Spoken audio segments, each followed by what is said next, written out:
Good morning friends, welcome to my channel नोकीमा बदौरा। आप देख रहे हैं फना सीजन 2। लास्ट पार्ट में हमने देखा था कि जहाँ पर जो लूना रहती है वो ये बताती है कि अब हमें लड़ाई लड़नी है। तो जहाँ पर जो दिव्यांशी रहती है वो ये एडवाइस देती है कि हम अलग अलग से तो लड़ नहीं सकते हैं, तो सबको एक ही जगह बुलाते हैं। और सबको एक ही जगह बुलाना है तो हमें अल्फा न्यूरॉन को सबके सामने लाके खड़ा करना पड़ेगा। और जैसी वो एनर्जी सबके पास पहुंचेगी, सबके सब भागते हुए आएंगे। और वैसा ही होता है, सबके सब भागते हुए आते हैं, साथ ही साथ ह्यूमंस भी आ जाते हैं।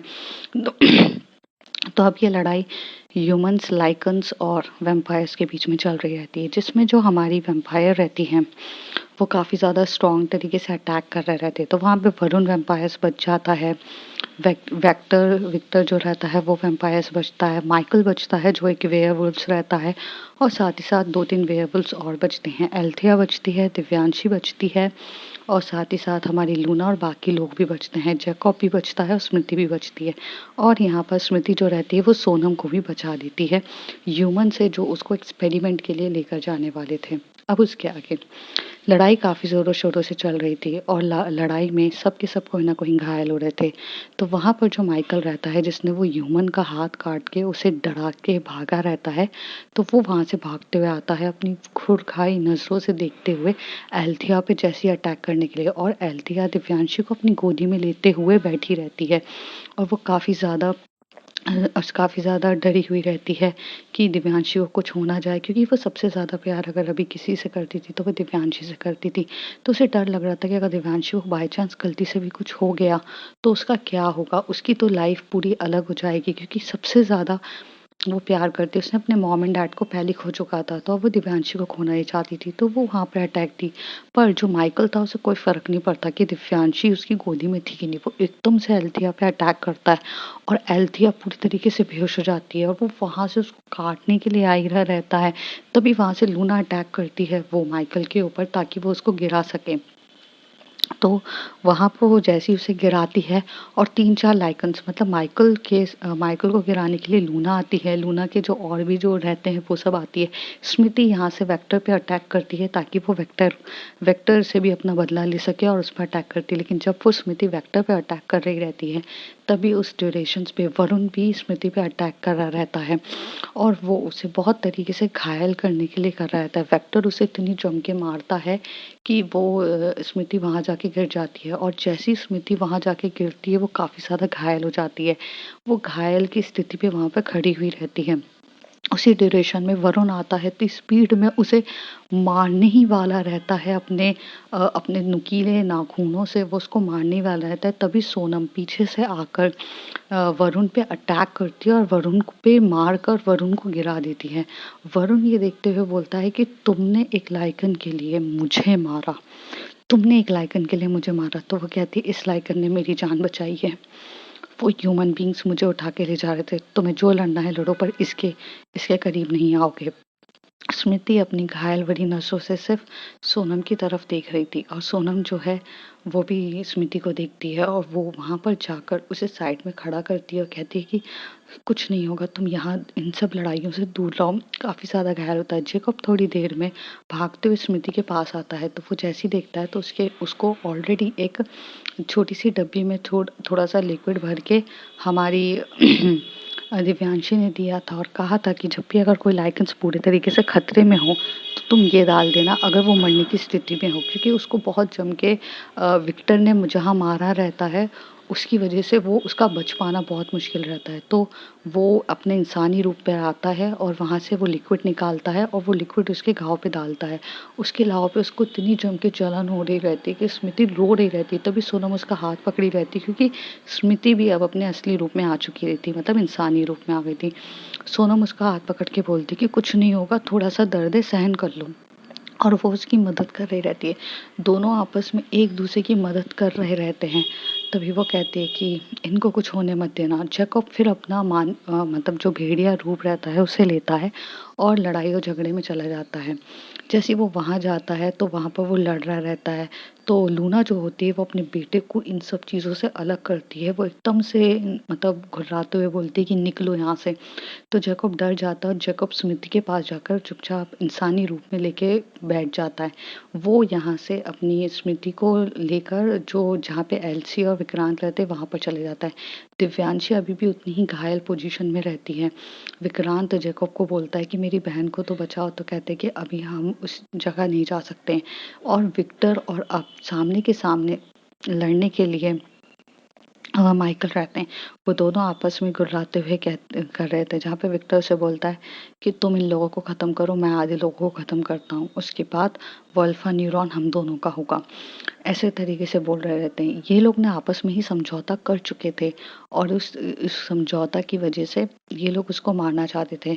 लूना काफ़ी कोशिश करती है मतलब दिव्यांशी को उठाने के लिए, लेकिन दिव्यांशी उठती नहीं है और एल्थिया इतनी बुरी तरीके से घायल होती है कि लगभग वो अब मरने की पोजीशन में ही आ चुकी रहती है।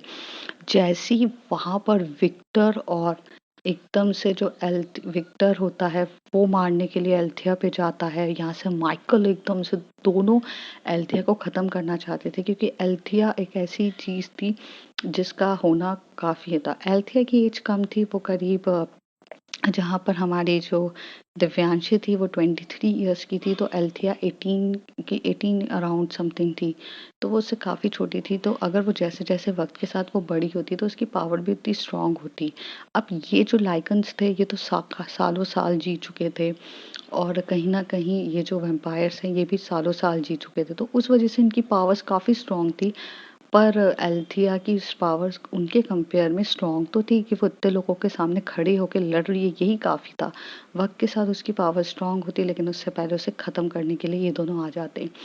दिव्यांशी एकदम से नींद से उठती है और वो देखती कि जब एल्थिया पूरे घायल खड़ी रहती है और यहाँ पर दोनों उसे मारने के लिए जा रहे रहते हैं, पता नहीं एकदम से उसका दोनों हाथ उठते हैं और एक में से वो एक गर्म हवा निकालती है और एक में से ठंडी। जहाँ पे माइकल रहता है, मतलब माइकल मीन्स वो लाइकन रहता है, वहाँ पे वो पूरे बर्फ की तरह उसको जमा देती है और दूसरी तरफ वो आग निकाल के वहाँ से उसको कर देती है। लेकिन आग की वजह से वो दोनों घायल होते हैं पर मरते नहीं हैं। फिर वो यहाँ से भागते हुए जाती है और जहाँ लूना वगैरह ये सब जो घायल्स होते हैं, वो छोटे छोटे वेम्पायर्स जो उसके स्पीड में बीच में आ रहे रहते हैं, छोटे छोटे लाइकन्स आ रहे रहते हैं, ये स्पीड में वहाँ से आग और बर्फ फेंकते हुए सबको जला देती है। लूना भी काफ़ी घायल हो चुकी थी, तो वो भी साइड में जाके बैठ जाती है, क्योंकि एज के हिसाब से अब वो भी मतलब एक मदर एज में पहुंच के वो घायल हो चुकी थी। वो अपने सारे लाइकन्स को साइड में करती है और वहाँ पर बैठती है। अब यहाँ पर सिर्फ विक्टर और माइकल, एल्थिया और दिव्यांशी खड़े रहते हैं। दिव्यांशी एकदम से जाती है, एल्थिया को उठाती है। एल्थिया लगभग मरने की पोजीशन में आ चुकी थी, वो कितनी जम के बुरी तरीके से घायल हो जाती है।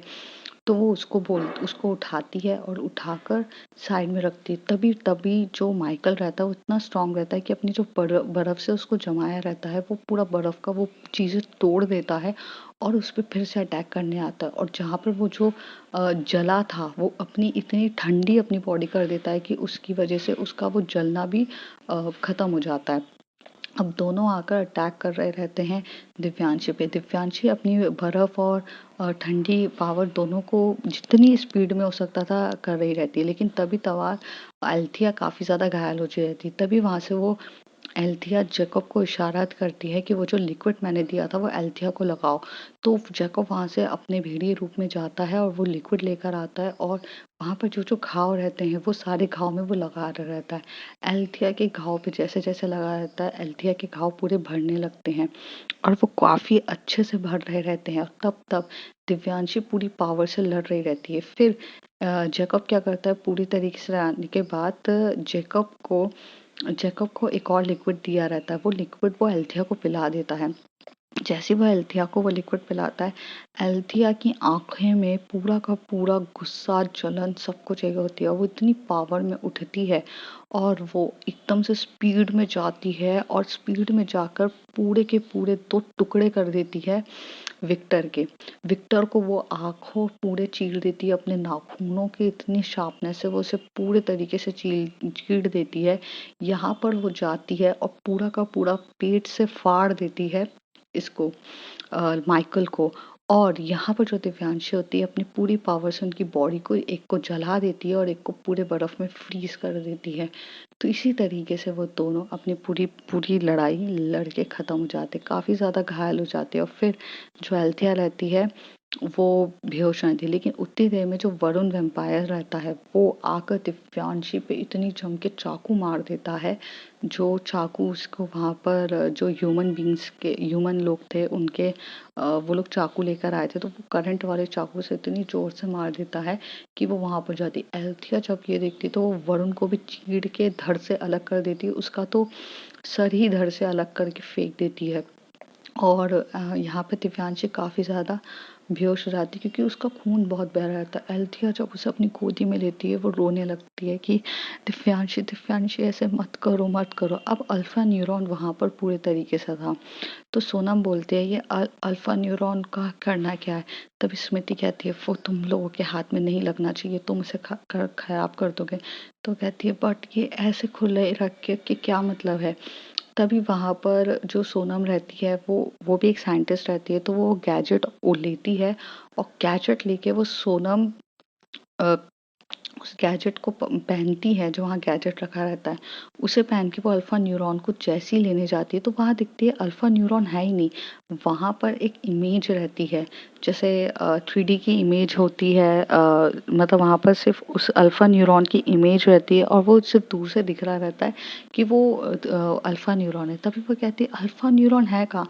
अब स्मृति को भी डर लगने लगता है, लूना वगैरह सब देखने लग जाते हैं, लेकिन अभी उन लोगों के लिए अल्फा न्यूरॉन ढूंढना ज़्यादा इंपॉर्टेंट था या दिव्यांशी को।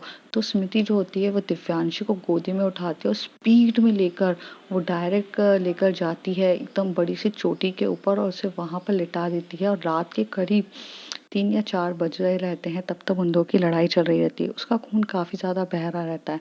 तो लूना उसे कहती है कि ये तो इंसान है, तो तुम्हें इसको हॉस्पिटल में लेकर जाना चाहिए, वहीं पर होगा। तो वो वहां से उसको लेकर हॉस्पिटल की तरफ जाती है और वो हॉस्पिटल में जाके वो फ़ोन करती है अभिनव को और अभिनव को बोलती है कि सारे अरेंजमेंट्स करो।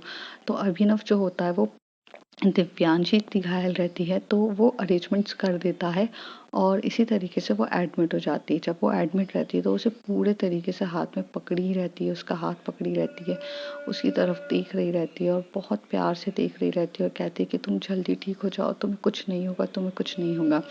अब यहाँ पर जो सोनम रहती है वो स्मृति की तरफ देख के बोलती है तुम ठीक हो। अब स्मृति, सोनम, जैकब और विक्रांत, लूना, एल्सी और बाकी जो और भी जो छोटे मोटे वेयरवुल्व्स रहते हैं वो सब खड़े होके वेट कर रहे रहते हैं कि दिव्यांशी सही हो जाए। लेकिन दिव्यांशी सही होने का नाम ही नहीं ले रही रहती है, क्योंकि उसमें जो उसने केमिकल डाला रहता है, जिस केमिकल से उसने डाल रहता है वो बॉडी को जला रहा रहता है। जैसे जैसे ये वक्त के साथ बढ़ रहा था उस केमिकल से जल रहा था। अब उसे समझ में नहीं आता है। तभी यहाँ पर जो स्मृति और सोनम रहते हैं वो दोनों कहीं ना कहीं साइंटिस्ट रहते हैं, उन्होंने साइंटिस्ट की पढ़ाई करी रहती है। तो तभी वो लोग दोनों ऑपरेशन थिएटर्स के अंदर जाते हैं, एल्थिया भी जाती है और जाकर वो डॉक्टर से पूछते हैं कि हुआ क्या है। तो डॉक्टर्स बोलते हैं हमने आज तक इस तरीके का देखा नहीं है कुछ भी, ये एक अजीब सी ही चीज़ है, इससे इसकी बॉडी जले जा रही है, ये गड्ढा कर रही है इसकी बॉडी में, ये घाव है जो ये वो घाव है जो भर ही नहीं रहा है, अब हम क्या करें।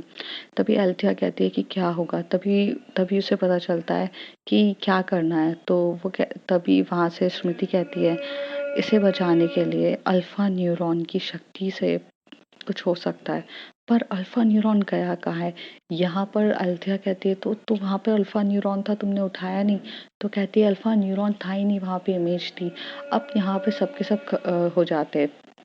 तभी वहाँ पर अब इन लोगों के ऊपर रहता है कि अल्फा न्यूरॉन गया कहाँ है, कहाँ चला गया, किन ह्यूमन बींग्स उसे लेकर तो नहीं चले गए, क्योंकि बाकी साइंटिस्ट लोग भी आए थे। अब सब जगह हाहाकार मच जाती है, लेकिन उससे ज़्यादा इम्पोर्टेंट होता है दिव्यांशी को बचाना। तभी वहाँ से लूना कहती है देखो अगर अल्फा न्यूरॉन की कुछ शक्तियों को ऑब्जर्व ऑलरेडी दिव्यांशी की बॉडी ने किया है, तो हमें यहाँ पर उस जो केमिकल उसने वो डाला है उसका हमें तोड़ ढूंढने की ज़रूरत है। तुम अल्फा न्यूरॉन के पीछे भागने से बेटर है हम उसका तोड़ ढूंढेंगे। तभी वहां से स्मृति कहते हैं अल्फा न्यूरॉन ही उसका तोड़ हो सकता है। तो कहती नहीं, तोड़ अल्फा न्यूरॉन नहीं हो सकता है, उसका सैंपल लो। तुम लोग साइंटिस्ट हो, तुम लोग कर क्या रहे हो। लूना काफी गुस्से में बोलती है।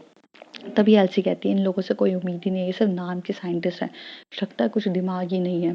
तभी वो कहते हैं कि नहीं नहीं हमने साइंटिस्ट की पढ़ाई करी है। तभी एल्थिया वो जो वहाँ पर जो जिससे खोचा रहता है, मतलब जो डाला रहता है वो लेकर आती है।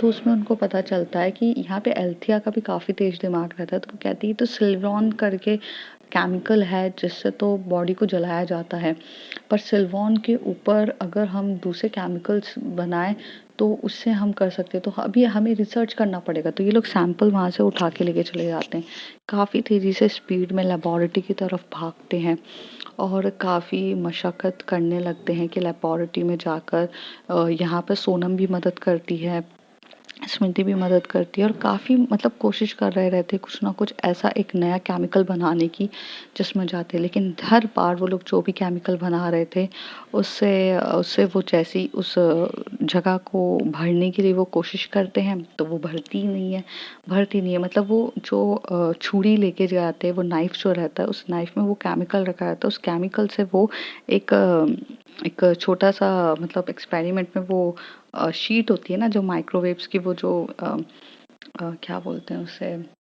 लेबोरेटरी में जो कांच की वो शीट्स होती है उसमें डालते हैं और उसमें और केमिकल्स डालते हैं कि वो ताकि ओवरकम हो सके। वो लोग काफ़ी एक्सपेरिमेंट करते हैं तब कुछ समझ में आता है। एल्थिया यहाँ रो चुकी रहती है, एल्थिया की अपनी पूरी उम्मीदें ख़त्म हो चुकी रहती है, वो एकदम से गिर कर चुपचाप बैठ जाती है। तभी तभी वो कहती है कि यहाँ पर सबसे ज़्यादा पावरफुल साइंटिस्ट और वो तो सिर्फ और सिर्फ दिव्यांशी है, क्योंकि उसे पता रहता है कैसी चीज़ें हैं और उसका दिमाग बाकी दौरों से चलता है। शायद इन सब के जवाब हमें उसके घर पे जाकर मिले, उसके घर में भी तो लेबोरेटरी है, ऐसा स्मृति कहती है। तभी सोनम कहती है उसके घर में लेबोरेटरी है, तो कहती है कि हाँ उसने एक बंदूक बनाई थी जिस बंदूक से उसने मुझे मारा था और एक लाइकेंस पे वो पूरा जहर बहुत गंदा था। तो कहती है कि हाँ हमें उसकी लेबोरेटरी पे जाना चाहिए। तो ये तीनों के तीनों उसकी लेबोरेटरी पे जाते हैं जो उसने घर के वहाँ पे बनाई रहती है। फिर वो लोग काफ़ी कब चीज़ें ढूंढते हैं। तो यहाँ से लूना जो रहती है वो भी इन लोगों के साथ जाती है। तो लूना जब उसके घर पे बैठी रहती है तो वो काफ़ी अच्छे से चीज़ें ढूंढ रही रहती है, ढूंढ लेते सब के सब वहाँ पर बैठे रहते कि कुछ तो सबूत मिले, कुछ तो ऐसी चीज़ें मिले जिससे कुछ हो।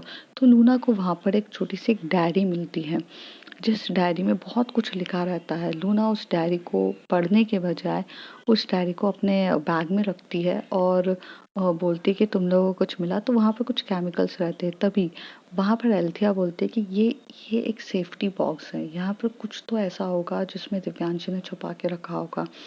तो वो कहती है पर इसका लॉक, तो वो कहती है इसका लॉक ना रेटिना है, आई रेटिना भी नहीं है, कुछ नहीं है।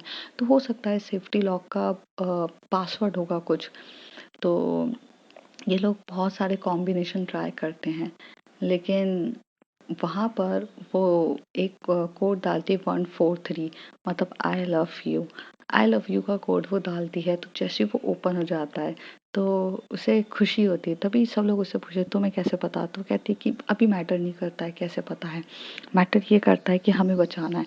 वहाँ पर एक छोटा सा केमिकल रखा रहता है जो उसने सेव करके मतलब अलग से ही रखा रहता है। उस केमिकल को वो लोग लेकर आते हैं और वो जो नाइफ के ऊपर डालते हैं तो वो नाइफ पे ना वो केमिकल पूरे तरीके से रिएक्ट करता है। अब इसे पता चलता है कि वो केमिकल है, लेकिन वो केमिकल ज़्यादा क्वांटिटी में अगर चला जाए तो वो पूरी की पूरी नाइफ को जला देगा। अब ये उससे भी बड़ा केमिकल था तो अब उसे क्वांटिटी वाइज डालना था। तो यहाँ पर स्मृति और जो सोनम रहते हैं वो लोग काफ़ी अच्छे से कॉम्बिनेशंस मिला मिला के ट्राई कर रहे थे। मतलब एल्थिया, स्मृति, ये सब उस छोटे से लिक्विड से सब मिला के हर एक एक अलग लिक्विड डालते हैं जो उसके कॉम्बिनेशंस के रेशोस को काफ़ी अच्छे से कर सके, क्योंकि वो साइंटिस्ट रहते हैं तो सब वो कोशिश कर रहे रहते हैं। बहुत देर तक करने के बाद भी नहीं मिलता है। वहाँ से डॉक्टर का फ़ोन आता है और वो कहते हैं कि अगर आपने जल्दी से कुछ नहीं किया तो उनको बचाना काफ़ी ज़्यादा मुश्किल है। एल्थिया कहती है कि क्या कर रहे हैं हम सिर्फ ये अलग अलग केमिकल्स मिला रहे हैं, क्या क्या कुछ हो भी नहीं रहा है। तभी सोनम के हाथों से एकदम से 2-3 केमिकल्स एक साथ मिक्स हो जाते हैं और वो एक एक नया केमिकल होता है। उस नए केमिकल में वो कहती है कि ये केमिकल को इससे मिक्स करके देखें, तो वो उसमें से उसको मिक्स करके देखते हैं, तो वो सही कॉम्बो में होता है और फिर वो थोड़ा-सा उसको निकाल कर उस नाइफ़ पे डालते हैं, तो नाइफ़ का जितना भी जो केमिकल होता है वो हट जाता है, लेकिन नाइफ़ नहीं जलती है। तब उनको समझ में आता है कि ये सही कॉम्बो है। तो वो क्या करते हैं, वो पूरा लिक्विड उठाते हैं और वो उसको अच्छी क्वांटिटी में बनाते हैं, बहुत सारी क्वांटिटी में बनाते हैं। जैसे एक अगर आप बॉडी में अगर आपको जल जाता है तो वो लेप लगाने के लिए कुछ लिक्विड इतना तो होना चाहिए कि अगर उसके 3-4 ड्रॉप्स डालो आप तो वो सही हो जाए। तो फिर वो फटाफट ये लेके भागते हैं। जो लूना रहती है उसने वो डायरीज़ को काफ़ी अच्छे से रख लिया रहता है और वो उस डायरी को साथ में रखती है और उस डायरी को रखने के वजह से तो जो लूना रहती है वो डायरी को रख चुकी रहती है अपने पास में। तो उस डायरी को रखने के मतलब डायरी उसके पास रहती है और उस डायरी को वो अपने पास सेफ तरीके से रखती है। फिर वो डायरी के कुछ पन्ने ऐसे रहते हैं जिसमें उसे कुछ इंटरेस्टिंग लगता है। थोड़ी देर में ये सब वहाँ पर चले जाते हैं और वो धीरे से जाके उसे डॉक्टर्स को कहते हैं आप हट जाइए, हम साइंटिस्ट हैं। तो वो कहते हैं साइंटिस्ट और डॉक्टर्स में बहुत फ़र्क होता है, आपको ये चीज़ें नहीं पता है। तो कहते हैं जिस तरीके का केमिकल उस पे लगा है उस तरीके से आप हमारे साथ रह के हमें बताइए कि कहाँ-कहाँ डालना है, लेकिन ये केमिकल आप भी टच नहीं कर सकते हैं। और तीनों के तीनों वो फटाफट वो केमिकल्स उसकी बॉडी के वहाँ-वहाँ पार्ट्स में डाल रहे रहते हैं जहाँ-जहाँ चल रहा रहता है। वो केमिकल बॉडी के कोई और पार्ट में भी नहीं डलना चाहिए था। उन चीज़ों की वो सब के सब कॉम्बिनेशंस बहुत अच्छे से करते हैं और फिर बहुत अच्छे से करने के बाद पूरे केमिकल्स को डाल-वाल के सब कुछ अच्छे से करने के बाद उसकी बॉडी को पूरी तरीके से सिक्योर्ड करते हैं और वो बॉडी काफ़ी अच्छी तरीके से मतलब सिक्योर्ड हो जाती है। थोड़ी देर के बाद डॉक्टर्स बोलते हैं इसके घाव तो भर गए लेकिन ये अभी तक होश में तो नहीं है। तो इसके लिए मैं इसको हमारे जो मेडिकल ट्रीटमेंट्स होते हैं वो देता हूँ। तो वहाँ से मेडिकल ट्रीटमेंट देना स्टार्ट कर देते हैं। तो वहाँ पर वो लोग बैठ के पूरा अच्छे से काम करने लगते हैं, पूरा दवाई वगैरह सब उनको लगाने लगते हैं, हर एक चीज़ लगा दे रहते हैं। फिर यहाँ से जो ये तीनों के तीनों जो रहते हैं ये बाहर आके बैठ जाते हैं। तभी सोनम बोलती है स्मृति क्या मैं तुम्हारे साथ कुछ बात कर सकती हूँ अगर तुम्हें कोई एतराज़ ना हो। तो स्मृति कहती है कि हाँ। तो सोनम और स्मृति यहाँ से नीचे की तरफ एक कैफेटेरिया रहते हैं वहाँ की तरफ जाते हैं। तो तभी सोनम मुझसे पूछती है स्मृति तुमने मुझे क्यों बचाया, मतलब क्या तुम मुझे क्यों बचाया तुमने इंसानों से मतलब लाइक।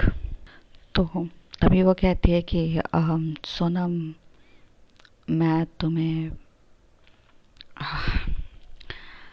सोनम मैंने तुम्हें इसलिए बचाया क्योंकि मैं नहीं चाहती थी कि तुम जैसी इतनी खूबसूरत लड़की को कोई ह्यूमन लेकर चले जाए और उन पे अटैक करे और फालतू का एक्सपेरिमेंट करे ये जानने के लिए कि वैम्पायर्स होते कौन है, वैम्पायर्स की क्या चीज़ें हैं, ये सब जानने के लिए।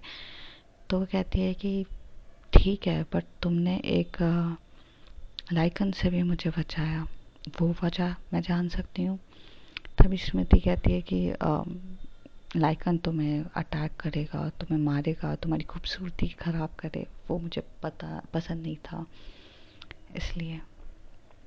तो वह कहती है सही सही एक रीज़न एक अच्छा दोगी तो काफ़ी कन्विंसिंग लगेगा, अगर ऐसे बेवकूफ़ों वाले रीज़न दोगी स्मृति तो समझ में नहीं आएगा।